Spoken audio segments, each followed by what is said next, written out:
The final Dynamite before Double or Nothing is in the books, and I am joined by my good friend Tom Linberry. I am Jeremy Graves. Welcome to BunkaMania Wrestling. We're going to talk about this Dynamite. We're on the final sort of road, if you will, to Double or Nothing. And Tom, I think it is fair to say, as a sort of very quick thing before we get to some housekeeping and stuff, that this Dynamite was fine. Yeah, I thought it was a nice, easy show to watch. There wasn't really much newsworthy coming out of it, apart from Sabu, which we'll get into in a moment, I'm sure, and a new tag team signing with All Elite Wrestling. But yeah, it was an easy watch and an easy tie-up show before the pay-per-view. Indeed, if you are a first-time listener and or watcher to BunkaMania Wrestling, thank you very much for giving us a chance, and we hope that you enjoy the show. If you feel so inclined, why not hit the subscribe button, be it on your podcast platform of choice or on YouTube. You can find our big podcast archives where we've got lots of great discussion about the world of wrestling.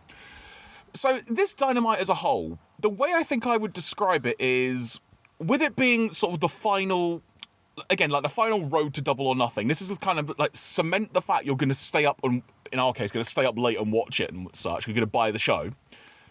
This was a pretty fillery episode of Dynamite to me. Nothing of massive consequence happened, but by consequence, I mean there was nothing significant as like a final stage of, right, they're going to meet Sunday. Let's freaking make this happen. There were one or two bits, but I think the first glaring omission is basically the lack of virtually any follow-up to the Elite reuniting, which is how the show closed last week. Yeah, they didn't really touch on that at all, did they? I wonder if there was sort of a last-minute change there or something. But at the same time, I mean, I think that's a match you don't really have to sell that much. And I think the Blackpool Combat Club do a really good job of selling anything that they're involved in on their own. Because you've got two good people that do the promos, Danielson and Moxley. So, I don't know, I mean, it would have been nice seeing an Elite promo or something backstage, but you wonder, like, did something change? There was no Kenny at all. I mean, there was something with Adam Page, but that felt a bit pre-tapey. Yeah, it was just a little quick sort of backstage promo, with him basically talking about where their friendship stands, and him just kind of going, Kenny and I may not have necessarily always have been friends, but the Elite, I realise now we're a family. Yeah. That was sort of his mentality of it, which it was a nice thing, but just again, even in the final segment, we might as well talk about that. The main event was the ROH tag title match with the Lucha Bros defending against Claudio and Wheeler. Great match. I really, really enjoyed it. Ultimately, it came down to Claudio basically being prevented from getting in the ring by the Young Bucks who were hiding under the ring. Alex Abrahantes was distracting the ref. The Lucha Bros hit the Fear Factor pile driver combo double stomp thing that they do on Wheeler, and then they got the pin. That's what it came down to, but it was a really fun match, and I kind of thought, we're going to get probably a bit of a big brawl now before the show closes, and no. The Bucks just ran out into the crowd, they went up the stairs a little bit, Moxley came out, we got a bit of a promo in the ring by Moxley where he promised it was basically going to be the most violent match in AEW history, so if you're squeamish, buckle the heck up, essentially. But that was it. That was the follow-up to the unique... I can't even say that, can I? I've done it twice now. The Elite reuniting, which has been built up for how many years now? A good couple of years, and this was the follow-up to that really great moment last week. I think that, as I say, I do think they might have had a slight change of plans there somewhere along the way. But at the same time, I mean, I think it's a match you don't need too much selling on at the same time. It's going to be anarchy in the arena, and if Moxley says it's going to be brutal, it's going to be brutal, and you're already there, like, waiting for it to happen. So I don't feel that match needed too much to do, but the Elite reuniting could have done with a bit more focus of a tie-up. Yeah.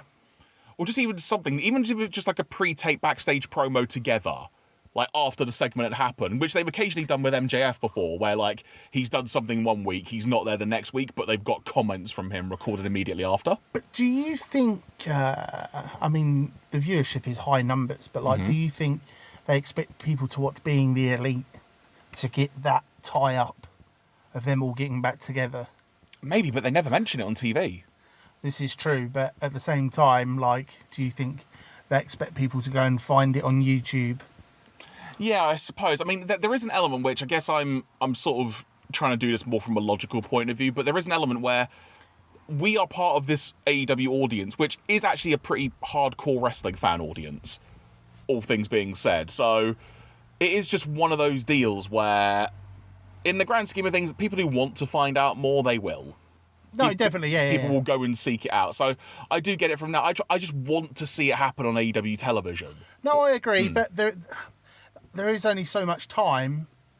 There's only so much time in a week to do the show. Yeah. And they've got a lot to fit in before the pay-per-view. And as I say, I don't think it's a match that needs overly selling. It's just, it would have been nice to get the Elite tie-up and them back together, but I'm all good either way. Yeah, I'm still excited for it. Also, kind of carrying on from one of the last videos we did together, which was focusing on what's going to be the main event of Double or Nothing. Based on this show, I would still guess it's Anarchy in the Arena. I would think so now. Definitely the way they put yesterday's show together and the way they focused that on at the end of the show. I definitely think, that's probably going to be the main event, which I have no problem with at all. Agreed. And if you do actually want to hear our podcast or watch it on YouTube of us discussing that very topic, you can go into the archives right now of BunkaMania Wrestling and find that podcast. Elsewhere on the show, let's talk about Chris Jericho and Adam Cole. They had a contract signing for their unsanctioned match, which the reason they did that, which I actually thought was a really nice touch, they actually clarified, this is unsanctioned, but the reason they're having a contract signing is to basically make sure AEW's not liable for whatever the hell happens. I do enjoy a good contract signing, and this has got to be the first one where there was no physicality. Yeah, there was no actual physicality. Yeah, well, not by the participants anyway, but they did make it known that both people had agreed not to. Jericho was egging on Cole for letting his significant other being brutally attacked and whatnot. They had like a little video thing. Cole was getting really hot over it. Cole actually did a really great promo as well, saying all the ways he was basically going to pretty much mutilate Chris Jericho in some ways. It was an interesting promo, yes. But the big thing about it was Jericho pointed out, look, there's 2 of you, i.e. Cole and Strong. There's 5 of us, the JAS. You know, you're a bit outnumbered, buddy. I don't think you thought this through properly. And then Adam Cole says, oh yeah, I thought about that. But I hit up someone I know who lives in Las Vegas. And then there's a bit of a buzz in the crowd. And he starts going about, it's someone who I've idolized growing up, who I've sort of really been watching over the years. And then he starts saying he is suicidal. It was a great lead-in. Homicidal. Amazing. Genocidal. And he just says Sabu. And I think everyone, Taz included, just went, what? It was a wonderful moment. I love Sabu, and I've seen him live loads of times, and his body's broken, and you can tell when he walks through, and he's just had his hip replaced, I think, hasn't he? Yeah, I thought that, Rick, because there was a big news thing about it recently, wasn't there? And I'm a huge fan of Sabu. I mean, I used to watch ECW all the time. Him and Taz having matches, him and Sandman, him and Raven. So when he come out, it's like one of those things you're like, oh, yes.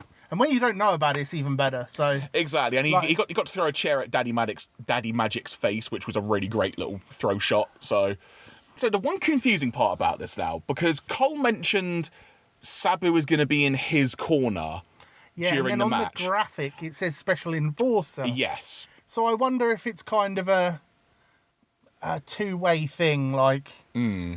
I don't know. Either way, it's Sabu. Who cares? Yeah, and in the grand scheme of things, it's not a massive change to the dynamic of the match. I mean, full disclosure, like I recorded a predictions podcast with Ian about the card for Double or Nothing, and part of us meeting today may have actually been having to add a bit more to that based on things that happened. But honestly, nothing else was really announced for the show that affected that, which is a rarity for AEW, because normally there's like a bajillion matches announced in like the last couple of days before a show. But in this instance, there may still be 1 or 2 to be announced on Rampage. We've not looked at the spoilers, FYI. But even if there are, I'm still very content with how the show is building and how it's going to be, more to the point. What interests me is, I'm sure Jeremy won't mind me saying this, is like they also announced the signing of Aussie Open. Yes. Who like were here for a while in the UK, training and wrestling all around the country with Revolution Pro and Fight Club and Progress and everybody else in between. And that was the biggest newsworthy bit for me. Agreed. And I'd be interested to see if Carl Fletcher's on the pay-per-view because Mark Davis is injured. Which leads us to Orange Cassidy and Carl Fletcher. Yeah, there was the international title match, which was announced would be happening on Dynamite, and obviously the champion would then be defending the belt in the Battle Royal at Double or Nothing this weekend. And overall, it was a really fun match. Admittedly, from the Fight TV point of view, when it sort of went to the ad break picture-in-picture from a US side of things, I thought the match ground to a complete halt. There was a lot of stalling from Orange Cassidy rolling in and out the ring. But then, from a storyline perspective, you could very easily say he's trying to preserve himself because he's that beaten up. So I get that. And that aside, some excellent stuff in this match. Kyle Fletcher is still great. And I'm glad he got to have a singles opportunity like this because potentially a really big coming out party for him from an AEW audience point of view. And he's only 24, which is amazing, since he's been wrestling for 9 years. So it is really cool. But what really interests me is, like, who's going to be in the Battle Royal on Sunday? And are we going to get some, like, early Forbidden Door, New Japan guys in there to set up stuff for that? Or, I don't know, that'd be interesting. But I really enjoyed Carl Fletcher and Orange Cassidy. Fantastic match. And, yeah. Yeah, pretty simple. Orange Cassidy retained. We should actually say that. Oh, yeah, good point. A minor detail there. But he retained, so I think that's his 22nd or 23rd title defense now. 22, yeah. Yeah, it's one or the other. And he's going to go into Double or Nothing in this Blackjack Battle Royal. In terms of people that are going to be announced, they didn't announce anyone else on Dynamite. Based on some scuttlebutt online, it sounds like it may be people like the Trustbusters and folks, kind of the lower end of the card, if you will, that may also be added to it. So, I mean, who would you like to see? Just to, because we don't know, but like the prediction, like who would you like to see in it? It wouldn't surprise me if the Lucha Bros are in it, because I think they mix it up very well with that kind of thing. The thing is, though, it ultimately depends. Is this like a casino-style battle royal? I'm like, not sure is there going to myself. be a Joker entry? Is Orange Cassidy technically the Joker if that's the case? Like, there's a lot of unknown variables in this, but given they're specifically just calling it a blackjack battle royal, I'm just guessing it's going to be 20 guys in the ring, or 21 if you include Cassidy. Yeah, I do wonder. I was thinking, with Collision starting in a few weeks, they had the promo package for that online earlier. And it had Miro and Andrade. Funnily enough, actually, in the predictions podcast, look, spoil this now, that's actually two people that Ian was bringing up who could be involved. But I also saw Scorpio Sky. Oh, really? Okay. Which is really good because Scorpio Sky hasn't been seen or heard of for about a year. And I think it'd be a great thing for him to come back in too, to sort of re-establish himself. I mean, I don't think he needs much re-establishing if you've watched AEW from the beginning of what he's done. But he hasn't been on TV for a while and a lot of things have kind of changed and haven't changed. So it'd be interesting to see if he was in it. And personally, I'd like to see him win it because I've always been a huge fan of Scorpio Sky myself. Scorpio Sky's awesome, genuinely. Yes. I remember seeing him at some PWG shows when I was living in LA for a little bit at film school, like circa late 2004, early 2005. Just had loved him then, and then loved him since. Just really, really great. Yeah. I really liked his tag team with Ethan Page as well. And I'm kind of sucks to see that's over, but I'm wondering if that might get rekindled a little bit. I would hope so because Ethan Page has sort of slid down ever so slightly. Whereas I think those two together, like they both helped and built each other. So, I don't know, yeah, I agree. It'd be nice to see them get back together. But at the same time, I'd like to see Scorpio Sky come in and have some banger matches. So, yeah. I guess talking about, we talked about a tag team now, we might as well focus on the tag team title match for a second, because there was a follow-up to this on Dynamite, in the FTR came out for a promo, and this led to Mark Briscoe coming out, which you kind of thought, okay, where's this going to go? And given it's been now, 2 weeks since Dax did a pile driver on Mark Briscoe accidentally, it kind of came across in the way Mark Briscoe talked on the microphone like Dax hasn't actually spoken to him about it. Which does. Dax, look, I really like FTR, I really like Dax, I love the whole aura about them and whatnot. Little bit of a dick move there. Not actually kind of, trying to speak to him, unless Mark just wouldn't take his calls or something, but Briscoe came out, basically said, what was the deal with you pile driving me? And Dax just went, look, it was an accident. Look, shake my hand, be a man. It's like, what? That's not an apology. I kind of feel FTR are slightly... Yeah. That's why I'm wondering, is there going to be some kind of little double turn thing going on now? Potentially. I don't know. Because but the interesting part, though, to make you wonder what is Mark Briscoe going to do, is they very clearly focused on the fact that Mark Briscoe went, I'm tired of this bullshit, slapped Dax in the face. So Dax got all hot. Then Briscoe went to leave and the Jarrett crew were on the ramp. And first of all, Karen Jarrett goes to hug Mark Briscoe. He just shoves her out the way, which was a really random moment. And he sort of just shoves Sonjay out the way, but then shoves Jarrett out the way, but gets to Jay Lethal and says, look, you're my boy and everything, but this bullshit's got to stop. And then he just walks away. So I think he's fed up of being stuck in the middle. Yeah. And he just wants it over and done with so he can go on and do his stuff on Ring of Honor. Exactly. So now it'll be interesting to see how Mark Briscoe calls the match being the referee on Sunday. But that is an example of a really nice follow-up to stuff that's happened and just kind of is that final little bow before we get to the match itself, which I think is what... Bow is that tie-in with Mark Briscoe's finisher. Froggy bow. Good shout. Like that. That literally took me a moment to click that, but I got that. But for example, that is something, going back to the discussion at the beginning of the podcast now, that I think was missing with the whole Elite thing. We needed something like that, just that final little bow involving all of them, to be tied. No, I agree. But at the same time, Kenny might have had travel trouble, and then they might have to share something. So we don't know. I mean, it might happen on Rampage. Who knows? Exactly. It might follow up in the main event from Dynamite onto Rampage, and then we'll all be happy. Indeed. So sticking on the tag team situation, but let's talk about trios titles for a sec, because this was the other interesting and cool thing on the show, in that we got another trios title House of Rules tag match, which was the House of Black defending against Blake Christian, AR Fox, and Metalik. Really, really fun match. They've changed up the look of things from the initial House Rules match, in that they've now, what I've best described, make it look like a bit like the Twilight Zone. It looks like a dungeon. Yeah, because they kind of had like a lighting effect where there were like lots of iron bars and the light was shining down on the crowd, but it had a kind of a Twilight Zone-y feel about it to me, and it was a bit more lit in general, which is something I think we discussed, that I thought it felt quite dark and difficult to see, so heck knows what it was like in the arena. But Probably easier than us for on TV. As I was explaining to you, when they come out and you're in the building, it doesn't make a difference if the lights are on or off. You can still clearly quite see them. Yeah. So they can probably see it fine in the arena. That's just my little side note. But overall, though, I love the look of this House Rules match. This is what they're going with. I'm totally down with it. Also, they incorporated it into the House of Black entrance, having shots of the crowd with this new lighting effect. Yes. But as for the trios match as a whole, really good fun. The dealer's choice, i.e. the challenger's choice of rules, was effectively lucha tag rules: 1 man in, one man out. So when one's out, one goes in. Yeah, which I thought was a really nice thing. I've got no idea if the live crowd knew that or not, mind you. Well, to be quite honest, I didn't catch it, so I wasn't quite sure until they mentioned it on commentary. But at the same time, fantastic match.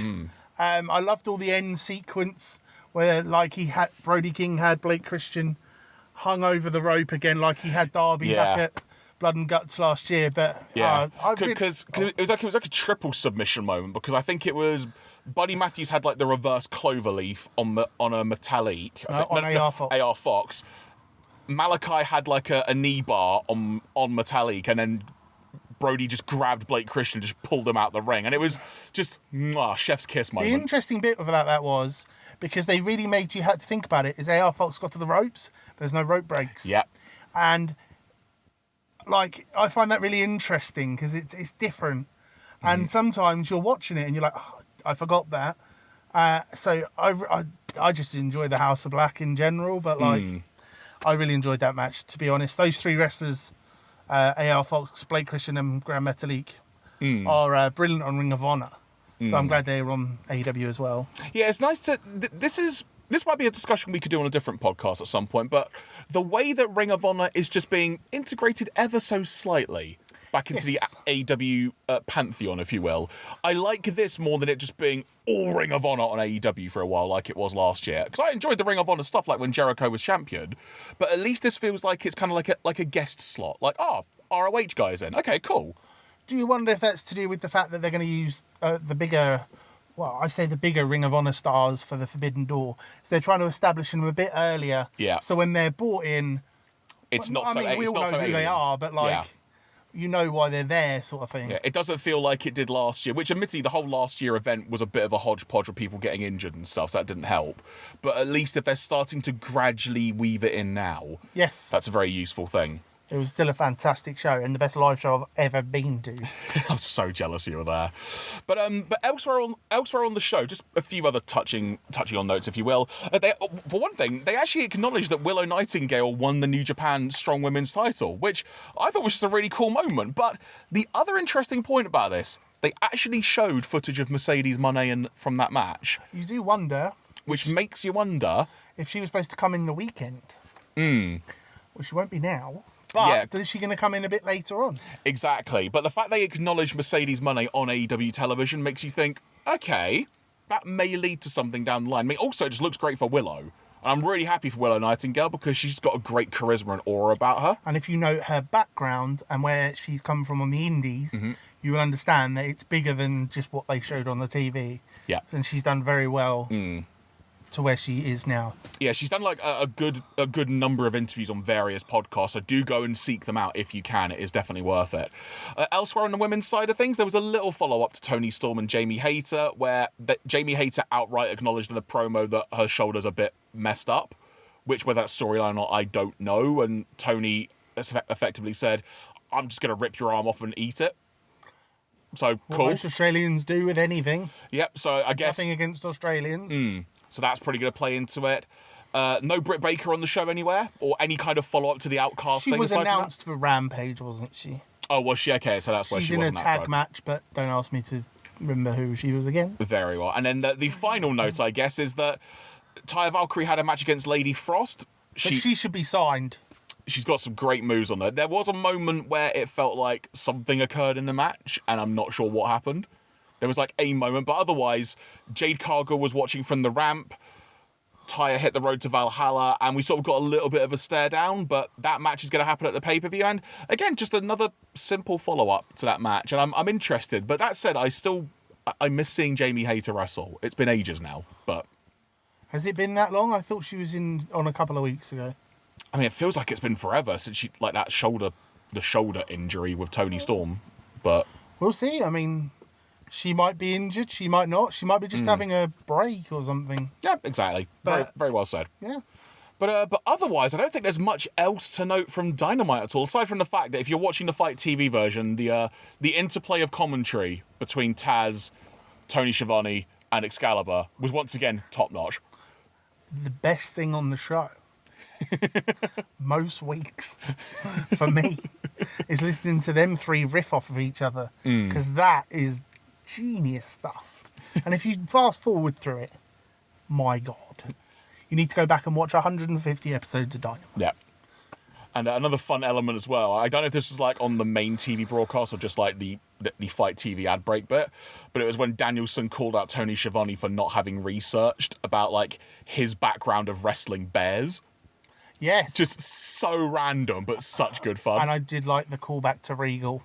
Yes, that was a very direct... nice to be here with the man in the mask. He also outright mentioned Regal as well, when he was talking about this is like the way we instill the training of our neck muscles when Wheeler Yuta got pile-driven to hell by Phoenix, yes, I think it was. Yes. There's a very direct callback to that. But, yeah, like I said, I mean, in talking about it, I think I'm far more happy with this Dynamite than I was thinking going into this discussion, actually. But, again, still not a stellar Dynamite. Perfectly fine. I wish there had been a bit more of a follow-up to the Elite, but overall, still a thumbs-up show. But as I said to you, do you think it's because we've had so much in the past? Do you think that we kind of expect a lot every time sort of thing? Like, do we expect too much? Yeah, I mean, like, we get, like, amazing matches after amazing matches, and I mean... regardless of what you think, like, AEW is on fire.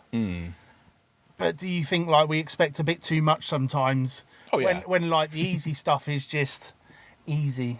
Yeah. You're not wrong, honestly. You're not wrong.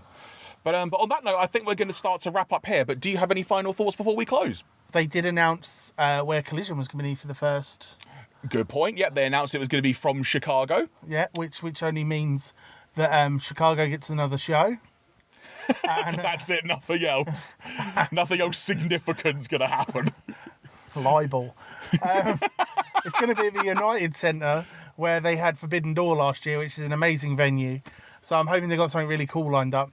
I'd really like to see like some of the wrestlers that are going to be on Collision on Dynamite the week before, so they get reintegrated into the AEW world. Yeah, that's going to be an interesting part. And again, we might do a separate video on that at some point as to how to integrate, how to build up to Collision on Dynamite, given allegedly certain perhaps feuds with people, or perhaps not good, let's say, backstage relationships between certain folks. Definitely, it's going to be punk rock. Well said. With that being said, folks, thank you very much for listening and or watching. We hope you enjoyed the show. As mentioned at the top of the show, if you did, why not hit the subscribe button? And if you feel so inclined, tell a friend. If you want to find us on social media, on Twitter, we are at BunkaMania UK. And if you're watching on YouTube and you want to leave a comment, let us know what you thought about this episode of Dynamite. Let us know if you agree or disagree with us, or if this has perhaps made you more excited or less excited for Double or Nothing. From myself, Jeremy Graves, from him, Tom Linberry, we've been BunkaMania Wrestling. Until next time, signing out.